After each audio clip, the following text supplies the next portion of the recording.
হীরা কিসে তৈরি হয় জানেন? জানেন না? জানো না তোমরা যুবকরা? কি সারাদিন নেটগাটো কি, ও খালি অর্থকি নর্তকি সর্তকি গান শান এডি দেখো, ঠিক না? কামের জিনিস দেখো না। হীরা তৈরি হয় কয়লার ভিতরে, কয়লার ভিতরে। কয়লা ইংলিশে কার্বন বলে, কার্বন। হীরা কার্বনের পদার্থ। যেই দেশে কয়লার খনি আছে ওই দেশে হীরার খনিও আছে। কেননা হীরা হয় কয়লার ভিতরে। কি কয়লা কেমন? হ্যাঁ, হীরা দামি না কয়লা দামি? কয় গুণ দামি?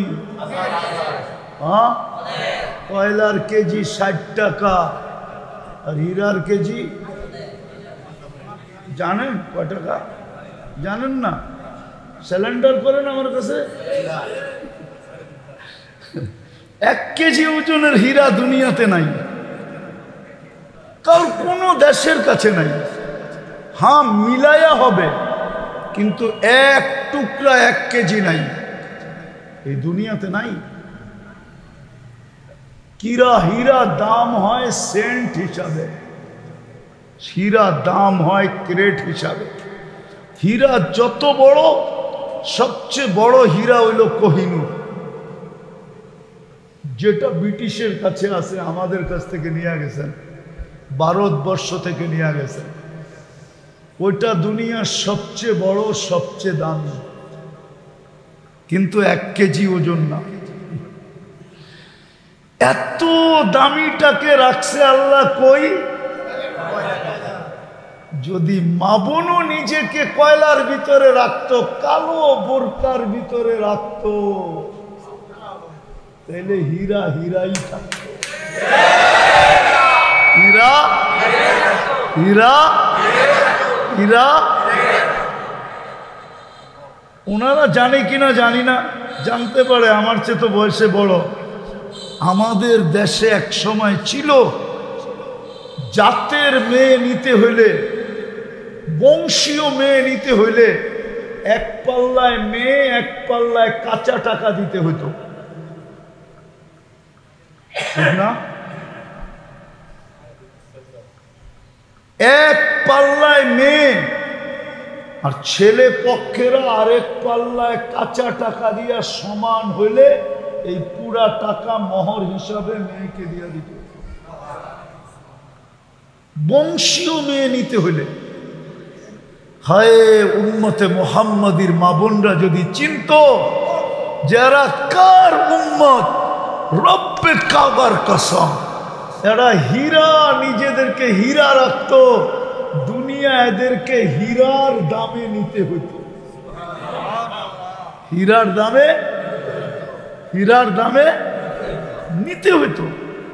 ছিল একদিন, আমি জানি, ইতিহাস পড়া বলতেছি, এই বাংলার জমিনে আমি যেটা বলছি এটাই ছিল। জাতের মেয়ে, বংশীয় মেয়ে নিতে হইলে, সুন্দরী মেয়ে নিতে হইলে, পছন্দ হয়ে গেছে সুন্দরী, বলছে নিতে পারিস, 1 পাল্লায় মেয়ে দিব, 1 পাল্লায় কাঁচা টাকা দিব। রূপার টাকা, রূপার সমান হইলে তোর হাতে মেয়ে উঠায় দেব, নাইলে বাঘ এখান থেকে। এরকম দামি ছিল। নাইলে প্রবাদ বাক্য কেন হলো? জাতের মেয়ে কালো ভালো, নদীর জল গোলাও ভালো। হ্যাঁ, জাতের মেয়ের এরকম দাম ছিল, ওদের আওয়াজ পর্যন্ত কেউ দেখে নাই, শুনে নাই। তো আল্লাহ আমাদেরকে অক্ষুণ্ণ রাখার জন্য প্রথম উম্মতে মুহাম্মদী বানাইছেন। বুঝাইতে পারলাম? হ্যাঁ, আজকে আমরা নবীর আদর্শ ছেড়ে দিছি। আপনার বিয়েতে মুহাম্মদুর রাসূলুল্লাহ নাই, আপনার শাদীতে নাই, আল্লাহ রসুলের আদর্শ ছেড়ে দিছি। আপনি ইজ্জত থাকবে তো থাকবে করতে কার? এই জন্য অক্ষুণ্ণ রাখার জন্য প্রথম যেটা দিছে ওটা হলো মুহাম্মাদুর দ্বিতীয় আরেকটা দিছে। আচ্ছা বলেন তো এই এলাকার নাম কি? হ্যাঁ, দড়িপুরা, ঠিক না? এইখানের ধনী মানুষ কি এখানে থাকে? কই থাকে? কোন শহরে? হ্যাঁ, ঢাকা কোন জায়গায় থাকে? হ্যাঁ, অনেক ধনী যদি হয় তো ঢাকার কোন জায়গায় থাকে? গুলশান, বনানী, বারিধারা, ধানমন্ডি, ঠিক না? আরো ধনী হইলে দুর্মিয়া, যদি আরো ধনী হয় আমেরিকা, কানাডা, ইংল্যান্ড, ঠিক না? হ্যাঁ, আল্লাহ কি গরিব? হ্যাঁ, আল্লাহ গরিব না? না মিয়া, আল্লাহ গরিব না? তাহলে ঘরটা আপনাকে মহল্লায় দিল কি লেগে? দুনিয়ার মানুষের ধন হইলে উন্নত এলাকায় জায়গা, ঠিক না? আল্লাহ কেন আপনাকে ওইখানে নিজের ঘরটা দিল? এটা আল্লাহর গণ না? না আল্লাহর গণ না? আল্লাহ এই ঘরটা আপনাকে মহল্লায় দিল কেন? আল্লাহ তো গণী হইতো। তাহলে আমরা তো দেখি দুনিয়ায় যে যত ধনী হয় তত উন্নত জায়গায় থাকে। এটা তো উন্নত জায়গায় না, নামই দড়িপুর। হ্যাঁ, দড়িপুর আর পুর একই, নামই তো দড়িপুরা, ঠিক না? হ্যাঁ, তাও তো একটা রোডের পাশে দিছে, ঠিক না? এরম ঘর তো জঙ্গলের মধ্যে আছে, ঠিক না? আল্লাহ ঘর কেন জঙ্গলের ভিতরে দিল? আল্লাহ তো বলতে পারতো আমার সবগুলা ঘর বাংলাদেশের গুলশানে আর বনানী আর বারিধারা আর ধানমন্ডি 4 জায়গায় হবে। যার দরকার হয় সে যেন আসে, দরকার না হইলে বাড়িতে বসে থাকিস। কালকে মরার পরে বুঝাবো তোরে দরকার ছিল কি ছিল না। পারতেন না? পারতেন না? হ্যাঁ, পারতেন কি? একটা প্রমাণ দিমু। হ্যাঁ হ্যাঁ, বাইতুল্লাহ কয়টা? কয়টা? কয়টা? আল্লাহ কয় হজ করতে হইলে এখানে আসিস, না আসলে কালকে বুঝাবো। বলে দিছে না? ওলামারা শোনায় না আপনাদেরকে যে হজের সামর্থ্য রাখে হজ করলো না, ইন মাতা ইহুদিয়ান আও নাসরানিয়ান, চাই ইহুদি হয়ে মরুক চাই নাসারা হয়ে মরুক, আমার কিছু আসে যায় না।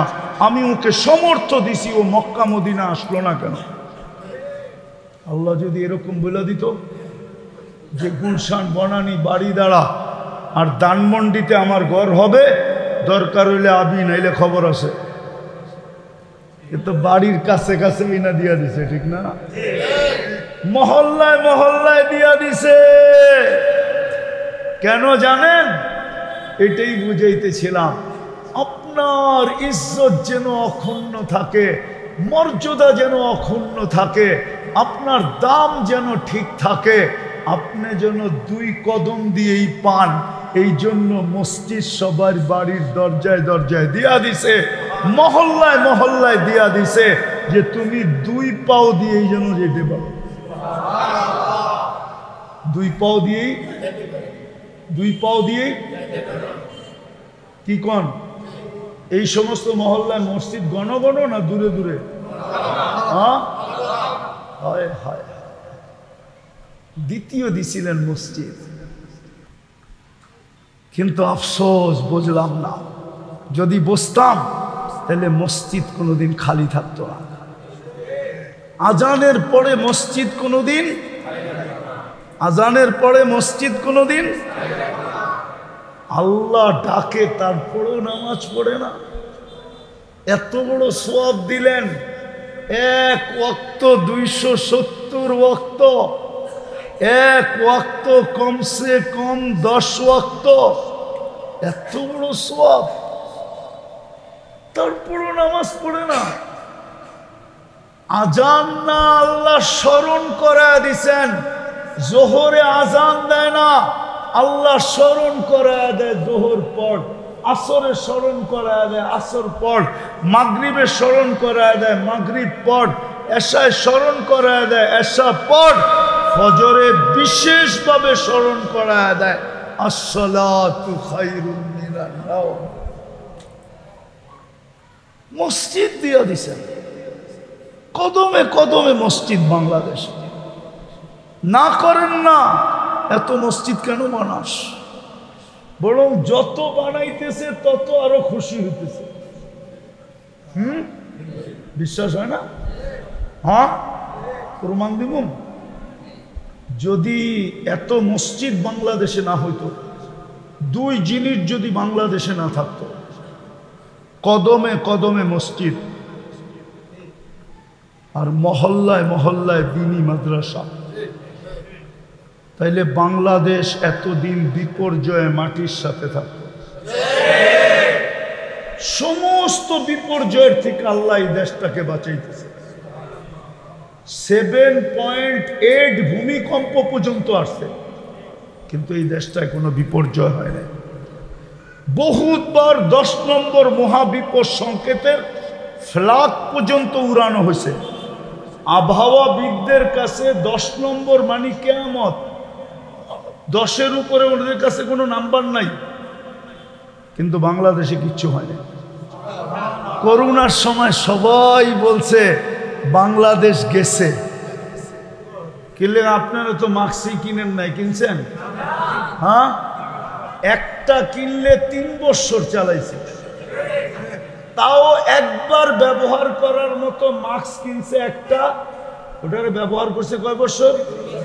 3 বছর। 20, 21, 22, 3 বছর। মাস্ক পর্যন্ত আল্লাহর কাছে তওবা করছে, আল্লাহ কই লইই না। আর আপনারা কি বলছেন? এত বড় বড় করোনা, নাক দিয়া ঢুকবো কেমনে? ছিদ্রই তো এত বড় না, কেন টেলিভিশনে বড় বড় দেখাইছে না? হ্যাঁ, মুখ দিয়া ঢুকবো, সারাদিন পান খাই, কোত্থেকে ঢুকবো? হ্যাঁ, দুনিয়া বলছে এই দেশটা মাটির সাথে মিশা যাবে। নাম বলবো না, কয়েকজনের নাম বলতে পারি, মিডিয়ায় ওদের বয়ান এখনো আছে। ওরা যেই ডোল পিটাইছে না, বলছে বাংলাদেশে লাশ দাফন করার কাউকে পাওয়া যাবে না। অথচ বাংলাদেশের মতো সারা দুনিয়ায় সুষ্ঠুভাবে সুন্দরভাবে করোনার রোগীর দাফন দুনিয়ার কোনো দেশে হয় না। বাংলাদেশের যত করোনা রোগী দাফন হয়েছে সব আলেমদের হাত দিয়ে হয়েছে। আমার তো বিশ্বাস আলেমদের ছোঁয়ার কারণেই মাফ হয়ে গেছে, জানাজা পড়ানোর কারণেই মাফ হয়ে গেছে, কবরে রাখার কারণেই মাফ হয়ে গেছে। করোনার অসুখেরটা আলাদা বেনিফিট পেয়েছে। আল্লাহ বাঁচাইয়া দিছে শুধু মাদ্রাসা আর মসজিদের কারণে। শেষ আমার কথা, যদি অক্ষুণ্ণ রেখা যাইতে চান তাহলে তওবা করি। প্রথমে করবেন? কে কে করবেন তওবা? দেখি তওবা পাক্কা বলেন। আল্লাহ আপনার হাবিবের তরিকাকে ছেড়া দিছিলাম,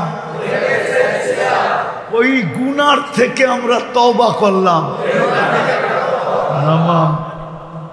আজকার থেকে ওলামাদের থেকে শিখা। আমি তো যুবকদেরকে বলবো বেশি কিছু না, চুল কাটা শুরু করো, শুধু চুলটা নবীর আদর্শে কাটো। সময় তো নাই, নাইলে যুবক আরো বলা যেত তোমাকে চুল কাটা দেখা এই এলাকার কোনো মেয়ে আজ পর্যন্ত তোমাদেরকে প্রেমপত্র পাঠায় নাই মোবাইলে I.U। বরং যতটুক ক্রিটিসাইজ তোমাদের চুল দেখা মেয়েরা করে, আমার কাছে 10টা নাম আছে। 10টা। কয়টা? তোমাকে চুল দেখা কয় বদনা কাটিং, বাটি কাটিং, কাউয়া কাটিং, কয় না? না মনে হয় ওই যে বিশ্বাস করে না, কয় ওই কয় না? হ্যাঁ, বদনা কাটিং কই পাইলি, বাটি কাটিং কই পাইলি, কাউয়া কাটিং কই পাইলি, এরম 10টা নাম আমি জানি। মেয়েরা ট্রোল করে, ট্রোল। তোমাকে পায়ে হাত দিয়ে বলি চুল কাটাতে শুরু করো, যে আর আমি কোনোদিন নবীর তরিকা ছাড়া চুল কাটবো না। ব্রেনও ঠিক থাকবে, সোয়াবও পাবে। পারবা? হ্যাঁ। দ্বিতীয়, আজ থেকে মসজিদের সাথে সম্পর্ক জড়ব, নামাজ ছাড়ব না। পাক্কা? হ্যাঁ। আল্লাহ যদি কালকে বলে 2 কানি জমিন তো তোরে আমিই দিছিলাম, কে দিছিল? 3 কানি, 4 কানি, 10 কানি, 20 কানি, যা দিছে কে দিছে? যা দিতেছে কে দিতেছে? আল্লাহ যদি অক্সিজেনের বিল নিত ডেলি, কয় টাকা বিল হইতো জানেন? পানির দামে নিলেও 16,500 টাকা দিতে হইতো। আমার বয়ানে আছে, পুরা মিলানো আছে আমার বয়ানে, পাবেন। 16,500 টাকা ডেলি পানির দামে 30 টাকা লিটার কিনা যদি অক্সিজেন ব্যবহার করতে হইতো, প্রতিদিন 16,500 টাকা বিল দিতে হইতো। মাসে 4,95,000 টাকা বিল দিতে হইতো শুধু অক্সিজেন। আল্লাহ যদি বলে আমি বিনা পয়সায় দিছিলাম তোকে অক্সিজেন, আমার ঘরটার এই অবস্থা, তুই কি চোখ দিয়া দেখোস নাই? যদি ওই কথা সত্য হয় তো কি করবেন? দিয়া দন চায় মন কায়রানিতে কতক্ষণ। যদি এই প্রবাদ বাক্য সত্য হয় কি করবেন? ফকির বানাইতে সময় লাগে? হ্যাঁ লাগে। হ্যাঁ। দুনিয়া এরকম অসুখ এখনো আছে, আল্লাহ কোনো দুশ্মনকেও না দেখ, মুসলমানকে আল্লাহ হেফাজত করো। এরকম অসুখ এখনো দুনিয়া আছে, চিকিৎসা করতে যায় সব বেচতে হবে, হইতে পারে ভিক্ষাও করতে পারে।